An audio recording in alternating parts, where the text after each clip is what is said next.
ரத்தம் படிந்த சட்டையுடன் தலை தெறிக்க ஓடிய கணவன். கூலி தொழிலாளியின் நடவடிக்கையை கண்டு பதறியபடி அவரது வீட்டிற்கு சென்ற கிராம மக்கள். நடு வீட்டில் பிறப்புறுப்பு சிதைக்கப்பட்டு துண்டு துண்டாக வெட்டப்பட்ட நிலையில் சடலமாக கிடந்த மனைவியை கண்டு அதிர்ச்சி. தப்பி ஓடிய கணவனை வலை வீசி தேடும் போலீஸ். மனைவி கொடூரமாக கொலை செய்யப்பட்டது ஏன்? கொடூர கொலைக்கான பின்னணி என்ன?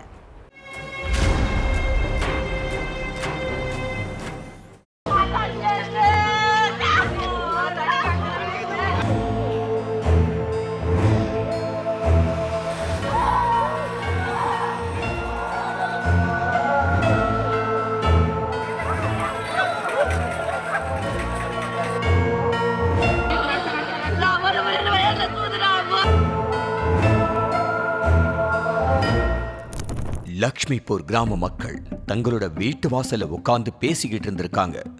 அப்ப மல்லையாங்கிற நபர் ரத்தம் படிஞ்ச சட்டையோட ரோட்ல தலை தெறிக்க ஓடி இருக்கான். இத பார்த்த கிராம மக்கள், சட்டையெல்லாம் ஒரே ரத்தமா இருக்கு, இவன் எதுக்கு இப்படி ஓடுறான்னு நினைச்சு அவரோட வீட்டுக்கு போய் பார்த்திருக்காங்க.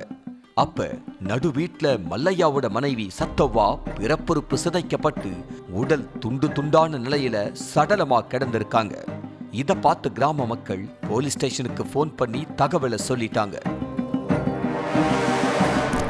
இந்த விஷயத்தை கேள்விப்பட்டு ஸ்பாட்டுக்கு வந்த போலீஸ் சடலத்தை மீட்டு பிரேத பரிசோதனைக்கு அனுப்பி வச்சுட்டு விசாரணையில இறங்கினாங்க.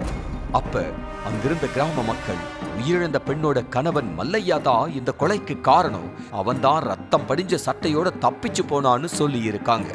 இதனால போலீஸ் மல்லையா எங்க தப்பிச்சு போனான்னு கண்டுபிடிக்க அந்த ஏரியாவில் உள்ள எல்லா சிசிடிவி காட்சிகளையும் ஆய்வு பண்ணி இருக்காங்க. அடுத்து அவரோட செல்போன் நம்பரையும் ட்ரேஸ் பண்ணி விசாரிக்க ஆரம்பிச்சாங்க.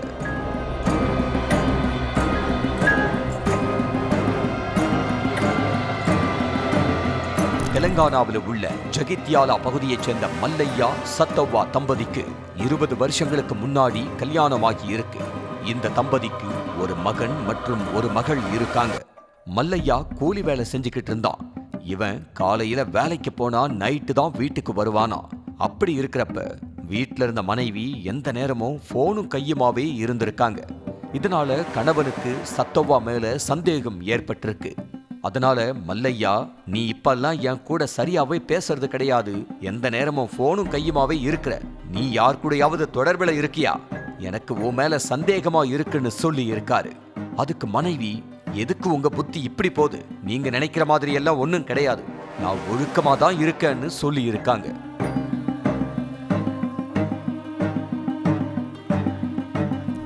ஆனா அதை நம்பாத மல்லையா சத்தவ்வாவை போட்டு சரமாரியா அடிச்சு சித்திரவதை பண்ணி இருக்கான். மல்லையாவோட டார்ச்சர் நாளுக்கு நாள் அதிகரிச்சதோட கடும் கோபமான மனைவி தாய் வீட்டுக்கு போயிட்டு வசிக்க ஆரம்பிச்சிருக்காங்க. இதுக்கிடையில இவங்களோட மகனுக்கு ஹைதராபாத்ல உள்ள ஒரு பிரைவேட் கம்பெனியில வேலை கிடைச்சிருக்கு. இதனால தாயும் மகனும் மகளும் சொந்த ஊர்லயே ஒரு வீட்டை வாடகைக்கு எடுத்து தங்கி இருக்காங்க. அதுக்கப்புறம் டெய்லி சத்தவ்வா தங்கி இருக்கிற வீட்டுக்கு போற கணவன் மது போதையில பிரச்சனை பண்ணிக்கிட்டே இருந்திருக்கா. மனைவி வேற யார் கூடவோ தொடர்புல இருக்கிறதுனால தான் அவ பசங்களை கூட்டிக்கிட்டு தனி கொடுத்தனம் போயிட்டா. அதனால அவளை உயிரோடையே விடக்கூடாதுன்னு முடிவு பண்ணி இருக்கான்.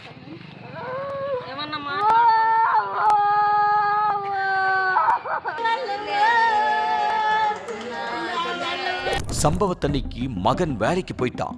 அப்ப சத்தவ்வா மட்டும் வீட்டுல தனியா இருந்திருக்காங்க. இத தெரிஞ்சுக்கிட்டு கோடாரியோட அங்க போன கணவன் மனைவி கிட்ட வாக்குவாதம் பண்ணி இருக்கான். 2 பேருமே மாறி மாறி திட்டிக்கிட்டாங்க. அப்ப சத்தவ்வா கணவனை ஆபாச வார்த்தைகளால திட்டினதா சொல்லப்படுது. இதனால கடும் கோபமான கணவன் வீட்டுல இருந்த கத்திய வச்சு மனைவிய கழுத்து அறுத்து கொண்டு இருக்கான். அடுத்து கோடாரியால சத்தவ்வாவை துண்டு துண்டா வெட்டி இருக்கான். அது மட்டும் இல்லாம பிறப்புறுப்புலையும் பல முறை வெட்டிய கணவன் அங்கிருந்து தப்பிச்சு போயிட்டான். விசாரணையோட முடிவுல எல்லா உண்மையையும் தெரிஞ்சுக்கிட்ட போலீஸ் தலைமறைவா இருக்கிற மல்லையாவை தேடிக்கிட்டு இருக்காங்க.